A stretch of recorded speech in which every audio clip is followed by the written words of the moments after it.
కొణిదెల పవన్ కళ్యాణ్ అనే నేను శాసనం ద్వారా నిర్మితమైన భారత రాజ్యాంగం పట్ల నిజమైన విశ్వాసం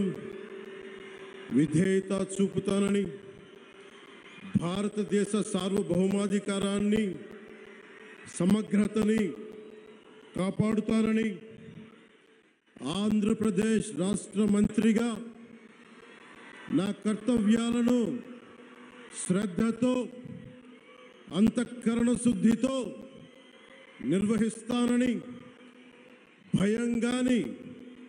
పక్షపాతం గాని రాగద్వేషాలు గాని లేకుండా రాజ్యాంగాన్ని శాసనాలని అనుసరించి ప్రజలందరికీ న్యాయం చేకూరుస్తానని దైవ సాక్షిగా ప్రమాణం చేస్తున్నాను.